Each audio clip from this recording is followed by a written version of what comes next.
Hello dear student, I am Pappu sir. Welcome to my YouTube channel Sania biology classes 2.0। तो आज हम exam antibiotic का next session लेके आए हैं, जिसमें आपको क्वेश्चन नंबर 24 तक इसके प्रीवियस सेशन में करवाया गया था। तो आज के इस सेशन में हम जो है 25 क्वेश्चन से डील करेंगे। कहते हैं कि क्वेश्चन नंबर 25 में है कि जल की कमी में पौधे में अनुकूलन लिखें। तो जल की कमी में पौधे में अनुकूलन लिखें, इसका मतलब हुआ कि इसको हम लोग अंग्रेजी में कह सकते हैं कि जीरोफिटिक एडेप्टेशन इन प्लांट्स, या इसको हम लोग लिख सकते हैं कि adaptation of plant to water scarcity. तो कहते हैं जल की कमी में पौधे किस प्रकार से रहते हैं, अपना जीवन यापन करते हैं, उसके बारे में देखना। तो पहले इसका डिफिनेशन लिखेंगे कि जो जल की कमी में रहता है उसको हम लोग क्या बोलते हैं, मरुस्थलीय पौधा। तो वह पौधा जो मरुस्थलीय क्षेत्र में पाया जाता है उसको कहा जाता है मरुस्थलीय पौधा, या डिजर्ट प्लांट उसको कहा जाता है। ओके, तो कहते हैं कि जो मरुस्थलीय क्षेत्र में रहता है उसको कहा जाता है मरुस्थलीय पौधा। कहते हैं कि इसमें जो अनुकूलन है वो क्या होती है, अनुकूलन क्या होती है। तो इसके लिए अनुकूलन क्या होती है कि इसमें एक्सपेंसिव जड़ तंत्र होते हैं, यानी इसका जो जड़ तंत्र होता है वो काफी एक्सपेंसिव होता है, यानी बहुत ही बढ़िया विशिष्ट माना जाता है। कहते हैं कि जड़ तंत्र जल के भीतर होता है, यानी कि इसका जो जड़ तंत्र है कहाँ मिलेगा, जल के भीतर मिलेगा। इसमें क्यूटिकल मोटी होती है, स्टार लाइन लगा दी, ऑब्जेक्टिव में टच करेगा कि किस पौधे का जो क्यूटिकल होता है मोटा होता है। तो बोलिएगा जो जल की कमी में रहता है, यानी मरुस्थलीय पौधे की क्यूटिकल क्या होता है, मोटा होता है। तो क्यूटिकल मोटी होती है। सनकन स्टोमाटा, यानी इसका जो स्टोमाटा होता है सनकन होता है, जो पत्ती के सतह पर पाया जाता है। ये परीक्षा में पूछा जा सकता है कि सनकन स्टोमाटा कहाँ मिलता है, तो पत्ती के सतह पर पाया जाता है। और इसका क्या काम होता है, सनकन स्टोमाटा होने से क्या काम होता है, तो बाष्पोत्सर्जन की क्रिया को घटाता है, यानी बाष्पोत्सर्जन को कम करता है। बाष्पोत्सर्जन माने जल बाष्प के रूप में उत्सर्जित होना, उसी को बाष्पोत्सर्जन कहा जाता है। तो यहाँ पर अतिरिक्त जल शरीर से बहुत कम बाहर निकले, इसके लिए इसके पास सनकन स्टोमाटा होता है। और सनकन स्टोमाटा का काम होता है पानी की कम मात्रा हो सके बाहर, कम से कम मात्रा बाहर कर सके, क्योंकि ये मरुस्थल में रहता है तो वहां पर उसको पानी है नहीं, तो जो थोड़ा बहुत पानी मिलेगा वो एब्जॉर्ब करके रखता है अपने शरीर में, है ना। तो उसके फिजियोलॉजिकल प्रोसेस में उसको क्या करता है कि हेल्प लेता है उस वाटर का। लेकिन अगर मान लीजिए बाष्पोत्सर्जन करके पानी ही बाहर पूरा निकाल दे, तो जितने भी लाइफ प्रोसेस होंगे या जैविक क्रियाएं जो होगी पौधे में वो क्या होगा, प्रभावित हो सकता है। तो इसलिए सनकन स्टोमाटा पाया जाता है। याद रखिएगा कि मरुस्थलीय पौधे में कौन सा स्टोमाटा है, सनकन। अब एक एग्जाम्पल हम लिए हैं अपुंसिया यानी नागफनी जो है मरुस्थलीय पौधा है। ये आपको हर जगह मिल जाएगा देखने को, आप अपने घर में भी लगाते हैं, नजरबंद पौधा के रूप में आगे छत पर या गेट पर लगाते हैं, यानी जिस पौधे में कांटा होता है। कहते हैं कि पत्ती जो होता है ये कैसे, यानी कि मरुस्थलीय क्षेत्र में नागफनी कैसे अपना जीवन बिताता है, तो उसके अंदर कुछ खासियत होंगे। तो उस खासियत का पहला खासियत है पत्ती कांटे में बदल जाता है, यानी कि पत्ती जो होगा कांटे में मॉडिफाइड हो जाता है। Leaf modified into spine, sharp spine, यानी पूरा नोकधर कांटा, धारदार कांटा। तो कहते हैं कि पत्ती कांटे में बदल जाता है। प्रकाश संश्लेषण चपटा हरा तना करता है, यानी प्रकाश संश्लेषण कहाँ होता है, चपटा हरा तना होता है। इस पर स्टार लगा देंगे कि नागफनी में प्रकाश संश्लेषण पत्ता नहीं करता है, जैसे हर पौधा में पत्ता करता है प्रकाश संश्लेषण, फोटोसिंथेसिस करता है, लेकिन इसमें पत्ता जो है कि प्रकाश संश्लेषण नहीं करता है, इसमें क्या करता है, तना करता है। तना कैसा होता है, चपटा और हरा होता है। चलिए ठीक है। इसमें भोजन संश्लेषण के लिए विशिष्ट पथवे चलता है। इसमें प्रकाश संश्लेषण के लिए या भोजन के निर्माण के लिए एक विशिष्ट पथवे चलता है। ये आपको प्लांट फिजियोलॉजी 11th में यूनिट 4 में आपको जो है कि बताया गया था, जिसका नाम था प्रकाश संश्लेषण इन हायर प्लांट्स, यानी उच्च वर्ग के पौधे में प्रकाश संश्लेषण। एक चैप्टर था 11th क्लास में, जिसमें आपको बताए थे हम C4 cycle, C2 cycle, C3 cycle. तो उसमें से जो C4 साइकिल होता है वो C4 साइकिल नागफनी में चलता है, नागफनी में C4 साइकिल चलता है। और ये C4 साइकिल जो नागफनी में चलता है उसको हम लोग बोलते हैं केम साइकिल। क्या बोलते हैं, केम साइकिल। और ये जो केम साइकिल है ये क्या करता है, केम साइकिल का जो पूरा नाम होता है केम का, क्रोसुलेशियन एसिड मेटाबॉलिज्म। क्या होता है, क्रोसुलेशियन एसिड मेटाबॉलिज्म। तो क्रोसुलेशियन एसिड मेटाबॉलिज्म जो होते हैं वो बहुत ही ज्यादा क्या होता है, इंपोर्टेंट पौधा माना, यानी इंपोर्टेंट पथवे होता है जो C4 साइकिल में चलता है। ठीक है, ओके। अब कहते हैं कि इसमें क्या होता है, close stomata at day time.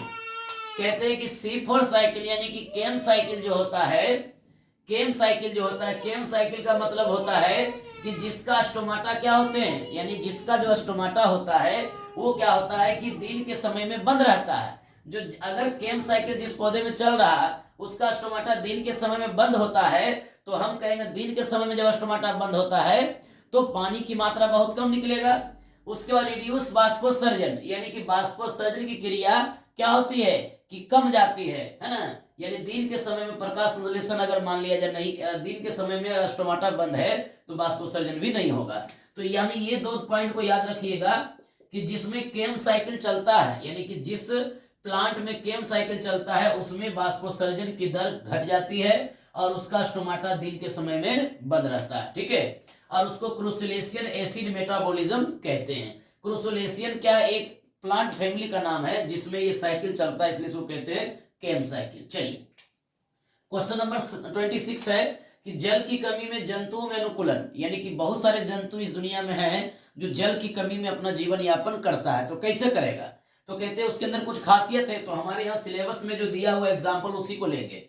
जैसे कंगारू रेट हो गया, हम लोग कंगारू को नहीं लिखे हैं, कंगारू रेट की बात हो रही है, यानी कंगारू चूहा और लिजार्ड और स्नेक, यही तीन एग्जाम्पल को डील करेंगे। अब कहते हैं कंगारू रेट में कौन कौन सी विशेषता पाई जाती है जिससे ये मरुस्थल में रह पाता है। तो कहते हैं कंगारू रेट जो होता है ये नॉर्थ अमेरिका में पाया जाता है। कहाँ पाया जाता है, नॉर्थ अमेरिका में। कंगारू रेट जो होते हैं वो नॉर्थ अमेरिका में पाया जाता है, जिसको हम लोग एरिजोन कहते हैं। ये ऑब्जेक्टिव में आ सकता है, बड़ी खतरनाक वर्ड है कि कंगारू रेट कहाँ मिलते हैं, नॉर्थ अमेरिका। नॉर्थ अमेरिका एक सिंपल वर्ड है, लेकिन अगर घुमा के दे दे तो एरिजन वर्ड यहाँ यूज करेगा और इसको यहाँ गाइड कर देगा, तो कहिएगा नहीं जानते, इसलिए हमने यहाँ पर इसको ऐड किया है। तो एरिजन जो है नॉर्थ अमेरिका को ही कहा जाता है एरिजन, तो यहीं पर पाया जाता है कंगारू रेट। दूसरा, यह अपने जीवन काल में जल नहीं ग्रहण करता है, जब तक ले ये जिंदा रहता है तब तक ले ये एक बूंद भी पानी ग्रहण नहीं करता है।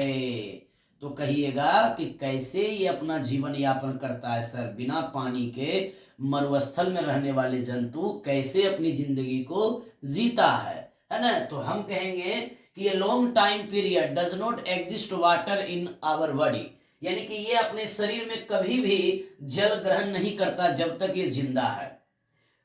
कोई दिक्कत नहीं है। अब कहता है कैसे ग्रहण नहीं करता, इसमें कैसे जिंदगी जीता है। कहते हैं कि संकुचित मूत्र त्याग करता है, मूत्र भी यानी पेशाब भी जब करेगा तो बहुत कम मात्रा में पानी निकलेगा।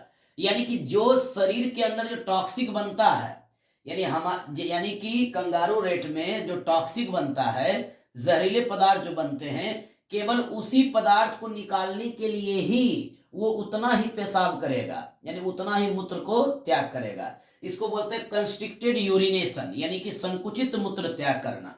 अब कहते हैं कि आंतरिक वसा ऑक्सीकरण द्वारा जल की प्राप्ति करता है, यानी कि ये बाहर से कभी जल पीता नहीं है, तो अपने जीवन में ये किस प्रकार से पृथ्वी पर रहता है। तो जब इसके वसा का ऑक्सीकरण होता है, यानी चर्बी यानी फैट जो होते हैं, फैट जब क्या कर, जिसके शरीर में जो फैट होता है वो ऑक्सीडाइज होता है तो पसीना निकलता है। उसी पसीने को ये पानी के रूप में यूज करके पृथ्वी पर रहता है। तो ये इंपॉर्टेंट ऑब्जेक्टिव है कि निम्न में से कौन से जंतु आंतरिक वसा ऑक्सीकरण द्वारा जल की प्राप्ति करता है, तो कंगारू रेट। निम्न में से कौन सी जंतु एरिजन क्षेत्र में पाया जाता है, तो कंगारू रेट। एरिजन क्षेत्र क्या, एक डिजर्ट क्षेत्र है, यानी कि एक मरुस्थलीय क्षेत्र है। अब कहते हैं कि ये अपने कौन से जंतु अपने जीवन काल में कभी पानी नहीं पीता है, तो कंगारू रेट। यहाँ तक कि मरुस्थल में आपका कंगारू रहता है, कंगारू आप ये सॉरी क्या उसको बोलते हैं, मरुस्थल में जो आपका रहता है कैमल यहाँ पानी पीता है, यानी 1 मिनट में 8 लीटर पीता है, तो 10 मिनट में कितना हुआ, 80 लीटर पानी पिएगा। तो यहाँ तक कि कैमल जो है पानी पीता है, मरुस्थल में रहता है, लेकिन कंगारू रेट कभी पानी नहीं पीता है। ओके, इसके पीछे बहुत सारे राज हैं जो आपको बता दिए, ऑब्जेक्टिव में खतरनाक है। अब अगला है कि दूसरा एग्जाम्पल हम लेंगे डिजर्ट लिजार्ड, यानी कि मरुस्थलीय छिपकली और ये सांप लेंगे। क्या होता है कि दोपहर में बालू में बिल बनाकर रहना, ये इसका अनुकूलन हुआ।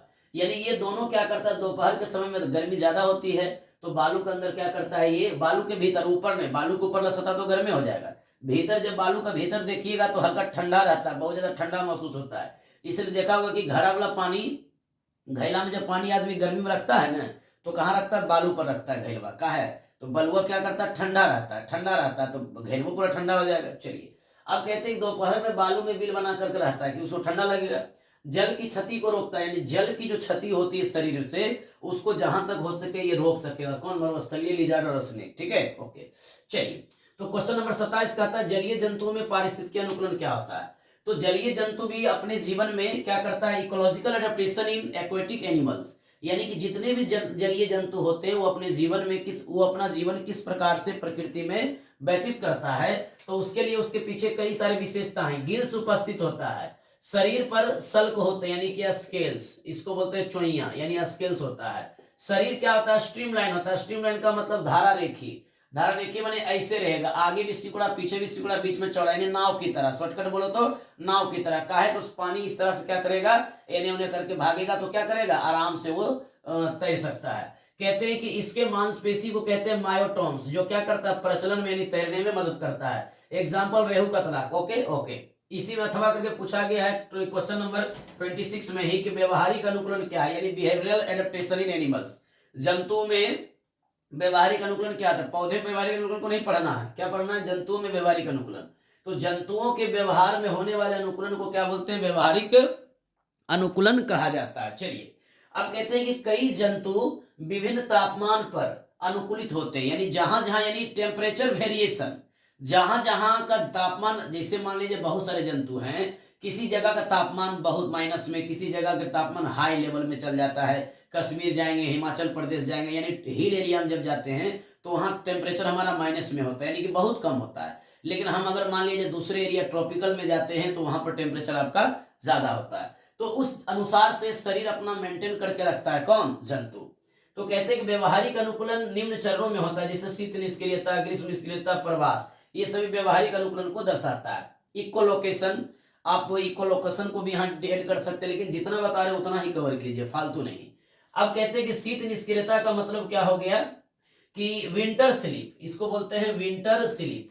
ठंड का दिन आएगा तो ठंड से बचने के लिए छिप जाएगा कौन, जंतु, तो उसको क्या बोलते हैं, स्केप फ्रॉम विंटर सेशन, यानी animals escape from winter session, यानी कि जब जंतु शीत ऋतु से बचने के लिए कहीं छिप जाते हैं तो उसको कहा जाता है शीत निष्क्रियता। यानी शीत ऋतु में क्या होगा, निष्क्रिय हो जाना, क्या हो जाना, निष्क्रिय, यानी इनएक्टिव इन विंटर सीजन, यानी कि शीत ऋतु में निष्क्रिय हो जाना। दूसरा ग्रीष्म निष्क्रियता, यानी कि ग्रीष्म ऋतु में निष्क्रिय हो जाना, यानी कि इनएक्टिव इन समर सीजन, यानी कि ये इनएक्टिव हो जाता है किसमें, समर सेशन में, या इसे कह सकते हैं इसको animals escape from summer session, यानी कि गर्मी से बचने के लिए जंतु जब भागता है तो उसको कहा जाता है समर स्लीप। क्या कहा जाता है, समर स्लीप कहा जाता है, या शीत निष्क्रियता। माइग्रेट का मतलब क्या होता है कि स्ट्रेसफुल एरिया से क्या होता है, हॉस्पिटाइल एरिया में जब जंतु मूव करता है तो उसको माइग्रेशन कहते हैं, यानी प्रवास कहते हैं। इसे समझेंगे, आरामदायक जगह, ये जंतु जब तनावपूर्ण जगह से आरामदायक जगह जाते हैं फिर वापस सही स्थिति होने पर वो तनावपूर्ण स्थिति पुराने जगहों पर आता है तो उसको हम लोग क्या बोलते हैं, प्रवास कहते हैं। तो प्रवास एक प्रकार का व्यवहारिक अनुकूलन है। ओके चलिए अब कहते हैं एक एग्जाम्पल लिए हैं जिससे ऑब्जेक्टिव भर भर के आएगा। कहते हैं डिजर्ट लिजार्ड, यानी मरुस्थलीय लिजार्ड का एक एग्जाम्पल लिए हैं। तो मरुस्थलीय लिजार्ड में पहला ऑब्जेक्टिव है कि इसमें कार्य की क्षमता की कमी होती है, यानी कि reduce loss of physiological activity, या सीधा बोलेंगे फिजियोलॉजिकल एबिलिटी इज लॉस, यानी इसमें जो है फिजियोलॉजिकल एबिलिटी यानी कि इसमें कार्य की क्षमता की कमी होती है।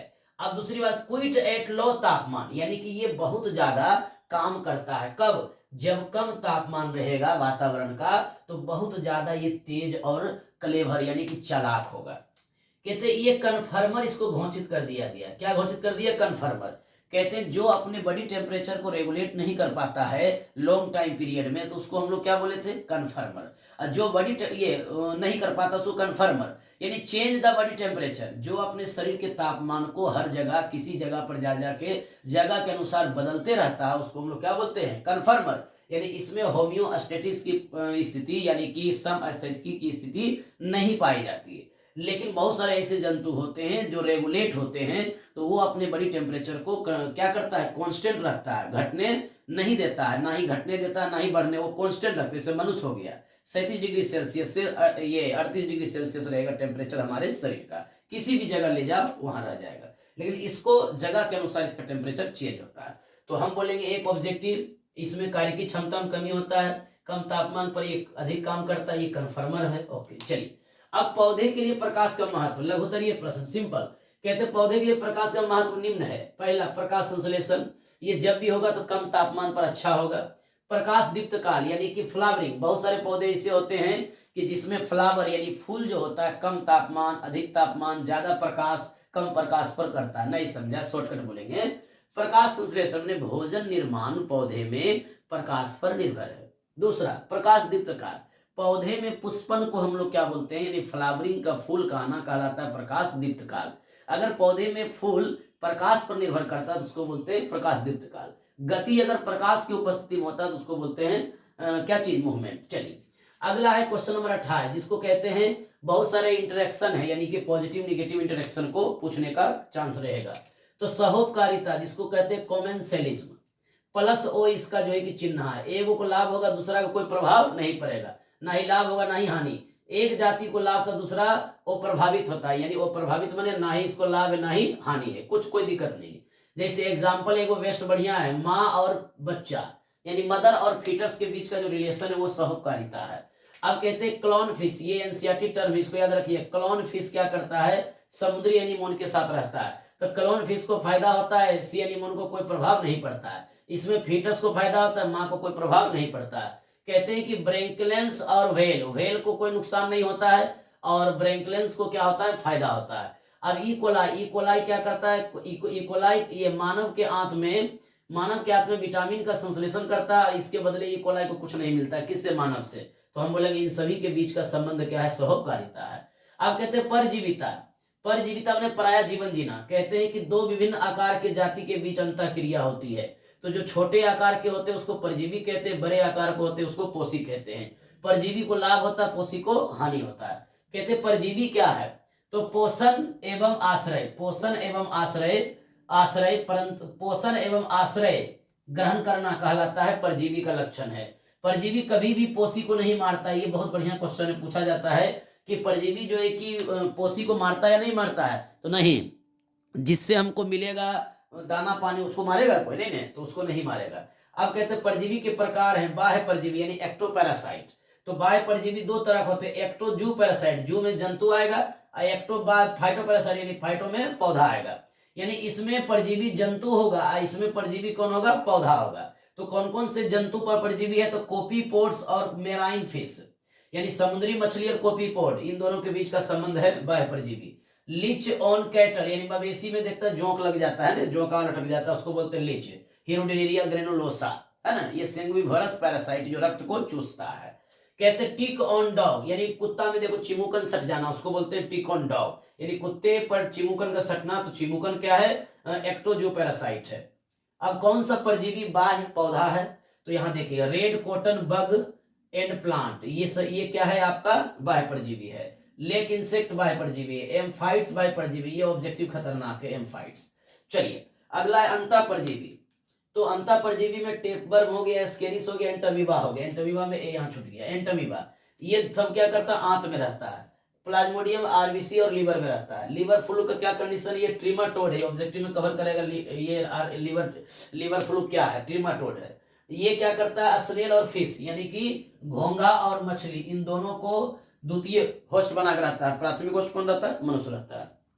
चलिए तो आज के सेशन में क्वेश्चन नंबर 5 से क्वेश्चन नंबर 28 ये 29 तो आपका 29 तक करवाया गया है।